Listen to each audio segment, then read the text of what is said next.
Les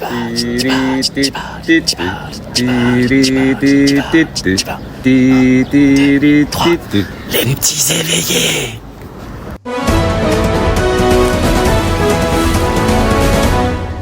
Flash spécial, aujourd'hui c'est l'épisode 1, les petits éveillés. Le titre, l'éveil.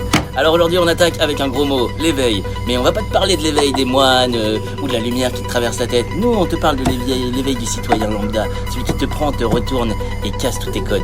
Alors bien sûr on va te raconter comment nous on a vécu ça, à travers quoi on est passé, et je peux vous avouer que c'est pas glorieux. Allez viens, on t'embarque.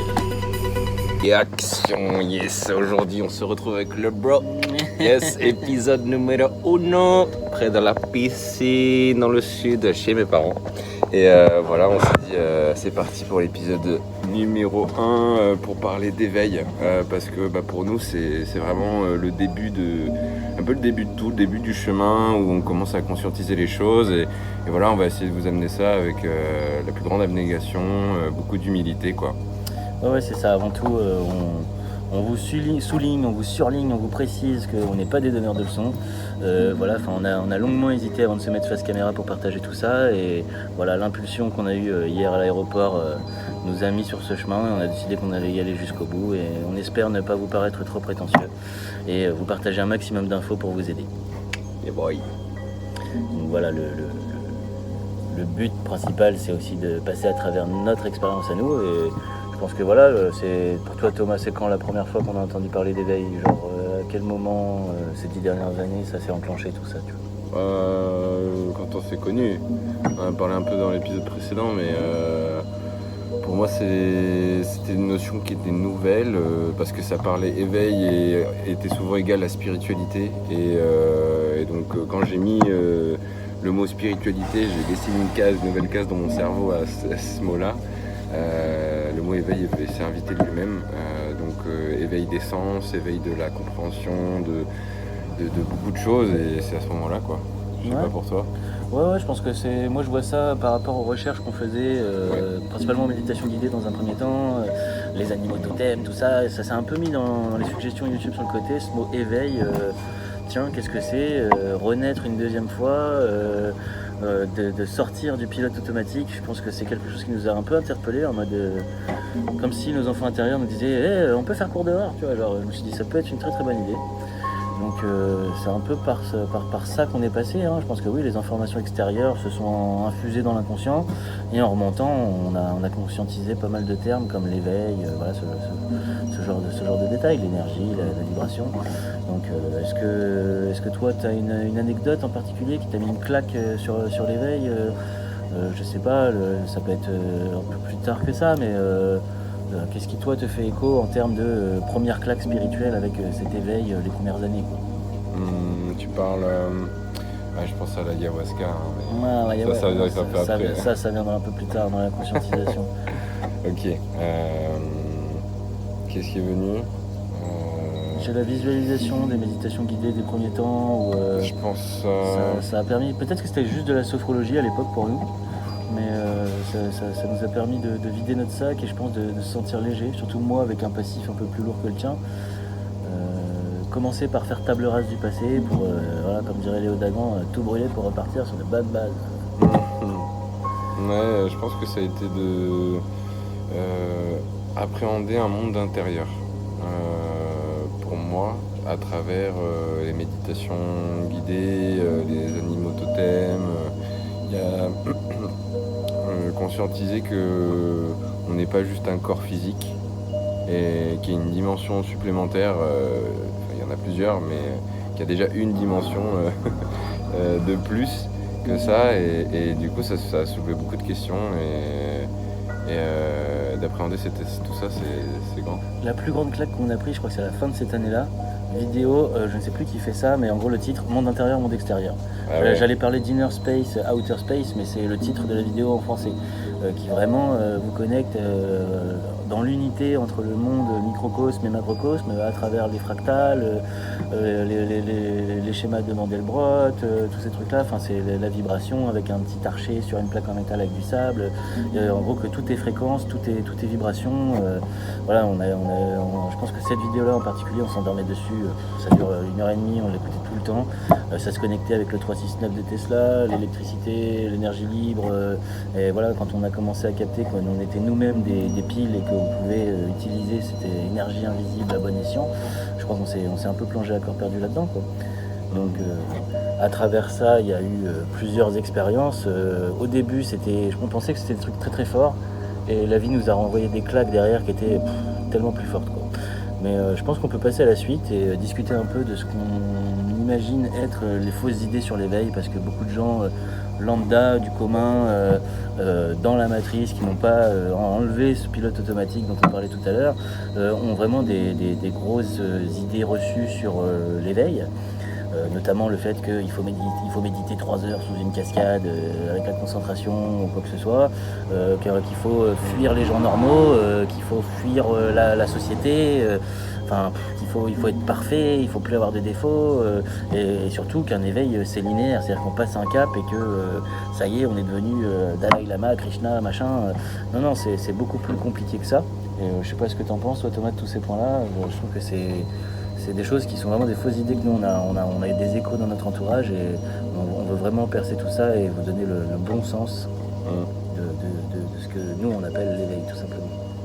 Ouais, c'est vrai que au début, quand tu commences la méditation en particulier, en fait c'est n'importe quelle activité, je crois, dans l'éveil, relié à l'éveil, on va dire, à la spiritualité. Donc je prends l'exemple de la méditation parce que c'est le premier qui me vient, mais t'as ce truc de à vouloir à tout prix arrêter tes pensées, être la meilleure version de toi là-dedans, parce que t'as entendu ou tu as lu que c'était comme ça qu'il fallait être, et au final il y a beaucoup de mots, beaucoup de pression pour rien en fait, parce que c'est pas ça être en alignement, quoi. Je veux dire, là c'est plus une quête, le mental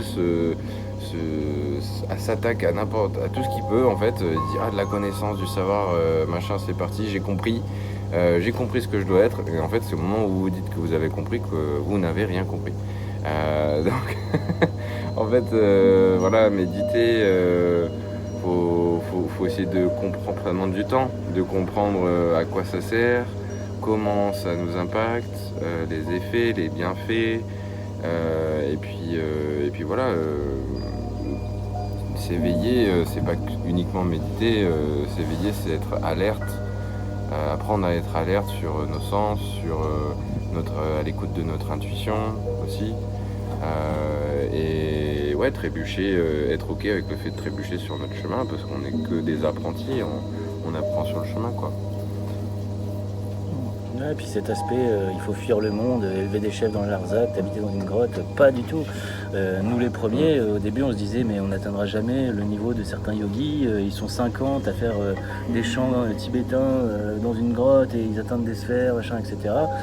On n'a pas attendu notre prochaine incarnation et de se retrouver moine pour essayer d'appréhender ces choses-là, même rien que nous deux dans notre coin.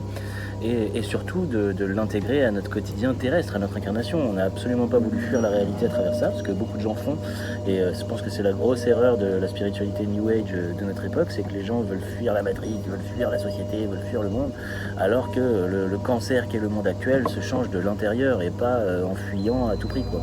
Donc il faut être ancré, il faut être stable, parce qu'on nage au milieu des requins, il faut dire ce qui est, hein. Quand on vous parle de la notion d'agent dans la matrice, que tout le monde est un ennemi potentiel parce qu'ils sont branchés, etc. Il y a une notion un peu comme ça, il faut accepter la sagesse de pardonner à des gens qui n'ont pas cette évolution spirituelle et émotionnelle, qui n'ont pas cette intuition, et qui feront tout pour que vous vous rendormiez en fait. Donc il ne faut pas fuir, il faut être debout, il ne faut pas voir ça comme un combat, mais plutôt comme une danse, et voilà, se dire quels sont pas les armes, mais quels sont les outils à ma disposition. On ne veut pas réussir par exemple ce podcast diablement, on veut le réussir divinement bien.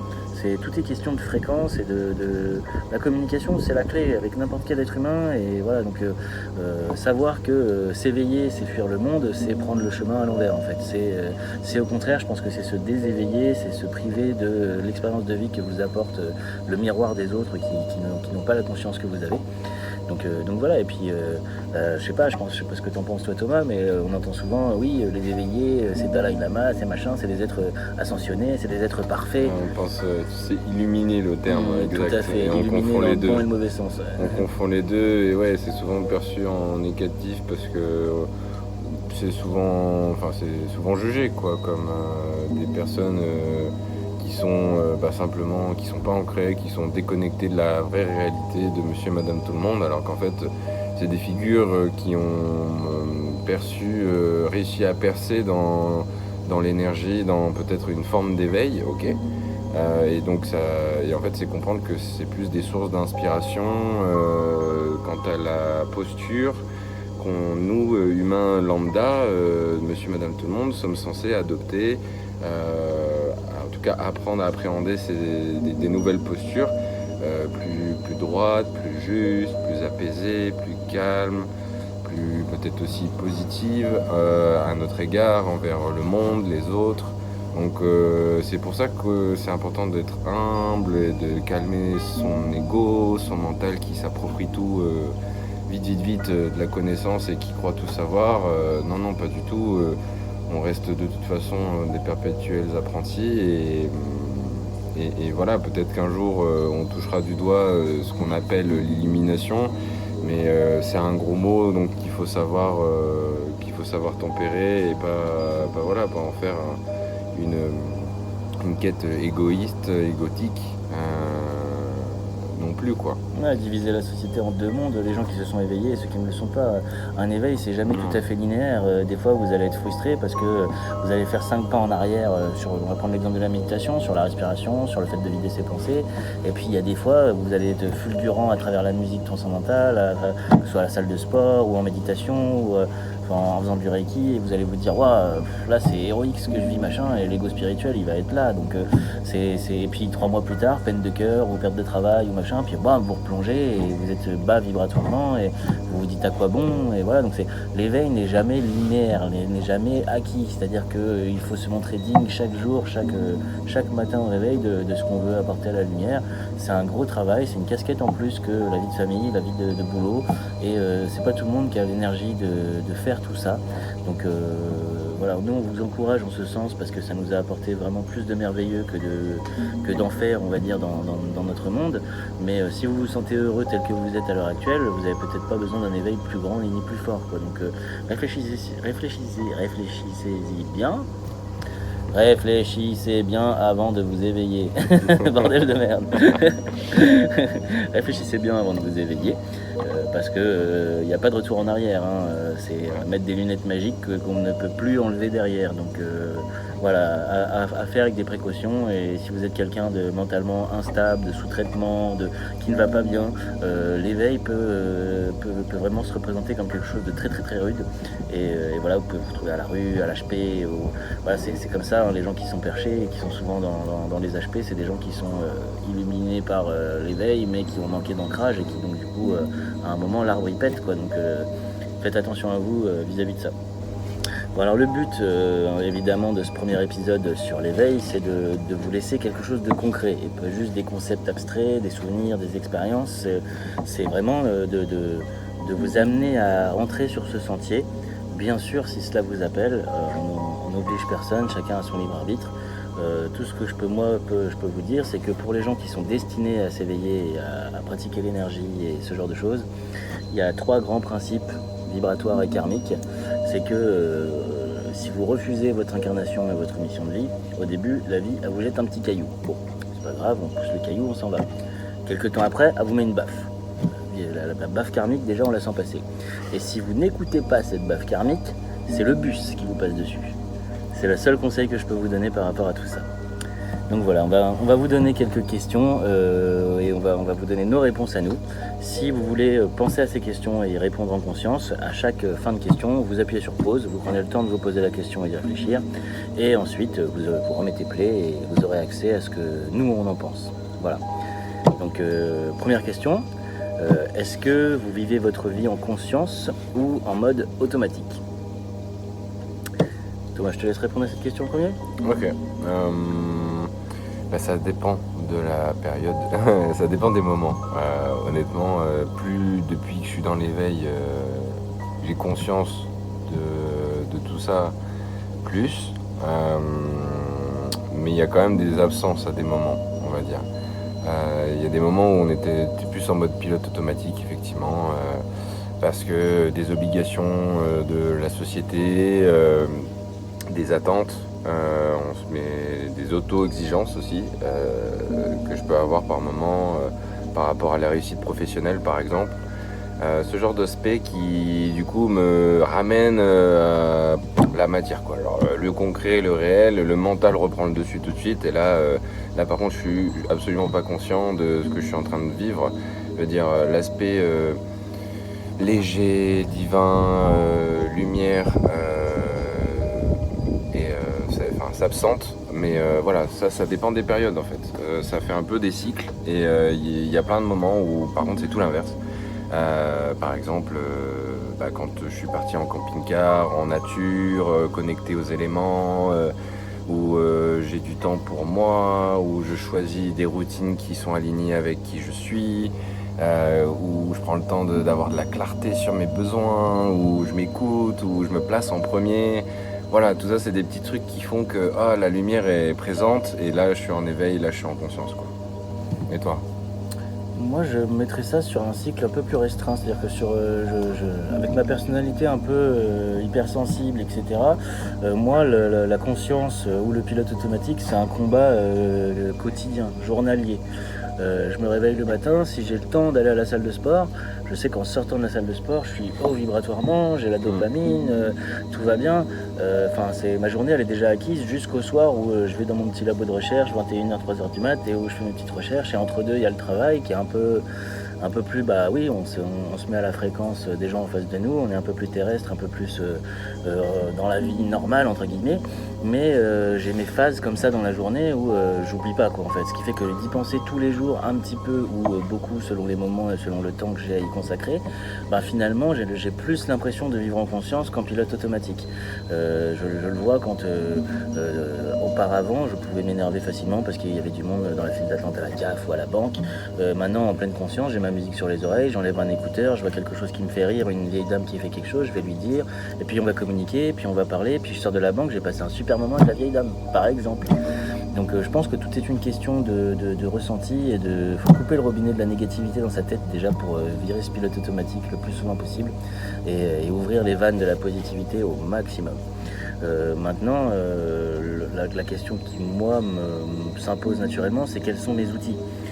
J'ai beaucoup de livres audio, de petits exercices de respiration, de la sophrologie, des petites astuces comme ça, on va dire remèdes de grand-mère sur la respiration qu'on nous donne, ou de l'acupuncture physique, je pense que pour nous c'est avant tout le Reiki, le fait de se connecter à une énergie générationnelle transmise de praticien en praticien et qui a un côté un petit peu ancestral, nous ramène à cette sensation de guerrier de lumière et de mission de vie auquel on s'accroche par petits égos, j'en conviens bien, mais qui nous met la joie au cœur en permanence. C'est comme quelqu'un qui veut devenir prêtre dans une église ou imam dans la religion musulmane et qui finalement a un peu de pouvoir sur les autres, mais a une telle humilité et une telle douceur religieuse en lui qui passe au-dessus de cet ego-là. Nous, on essaie de faire la même chose avec le Reiki. Et voilà, je pense que ça passe par ce qu'on peut aborder dans la prochaine question. Alors encore une fois, si vous voulez vous poser la question, vous appuyez sur pause. Sinon, vous laissez couler et nous, on vous dira ce qu'on en pense. C'est est-ce que je m'écoute vraiment ?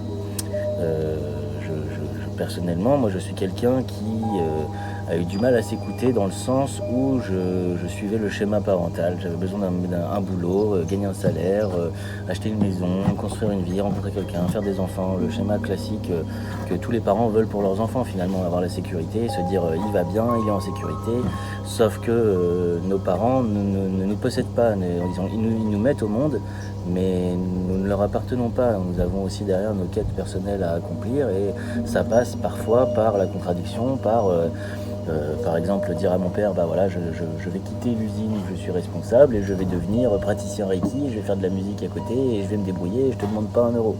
Et voilà, il faut s'assumer. Et avant j'avais la peur de ça, dès l'instant que je l'ai assumé dans la matière, tout le monde a accepté, je suis parti vivre un peu plus loin, j'ai fait mon petit bonhomme de chemin, ça a commencé à marcher et les gens ont accepté en fait. Mais si j'avais pas pris l'initiative moi de m'affirmer, de m'écouter et de dire non, d'apprendre à dire non, ce que je ne savais pas faire avant, et de crier au monde ce que moi j'avais envie, quels étaient mes rêves, quelles étaient mes aspirations, et le fait aussi que la vie ça passe vite et que j'avais envie de vivre pleinement, en pleine conscience, comme on a dit plus haut, ça passait par cette affirmation de soi et de s'écouter vraiment. Et je pense que la méditation, le silence, la musique, la foi, la prière, il y a beaucoup de choses qui ont été vecteurs de tout ça. Et si j'avais pas pris le temps d'ouvrir tout ça à l'intérieur de moi et d'aller chercher en travail à l'intérieur ce qui résonnait, je n'en serais pas là aujourd'hui.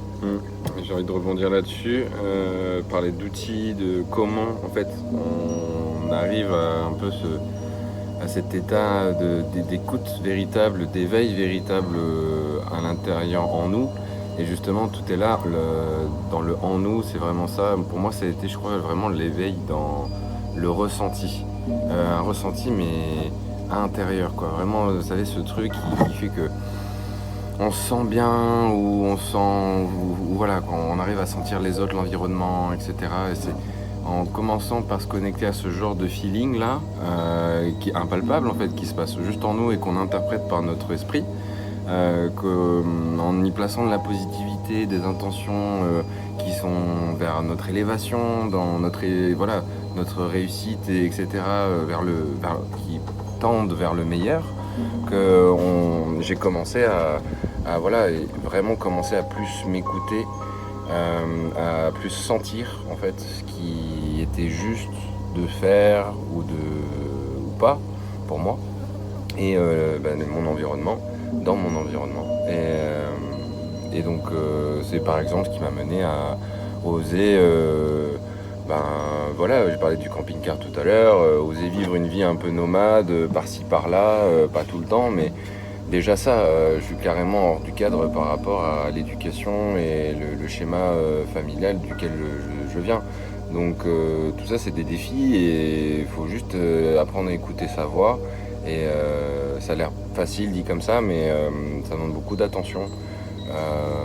Attention envers soi, et arrêter de chercher à l'extérieur les réponses qu'on a en fait à l'intérieur.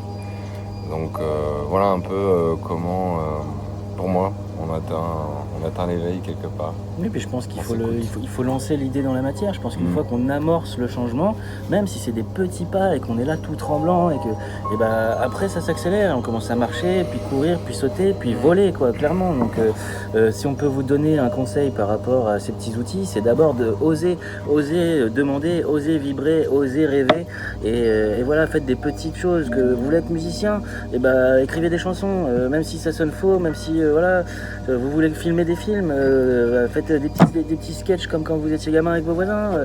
Vous voulez, je sais pas, voir les secrets du monde et voir les temples, commencez par les églises qu'il y a près de chez vous, ou les temples bouddhistes dans les campagnes, j'en sais rien. Intéressez-vous au passé, vous avez internet, vous avez des recherches, donc nourrissez votre mental, nourrissez votre cœur, mais surtout nourrissez votre âme.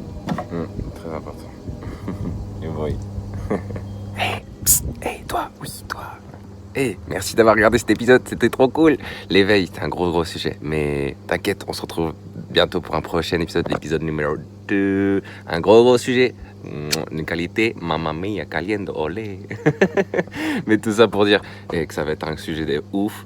Ça va piquer un petit peu, mais t'inquiète, promis, ça va bien se passer. Allez, on se retrouve au prochain épisode, ciao. Ciao.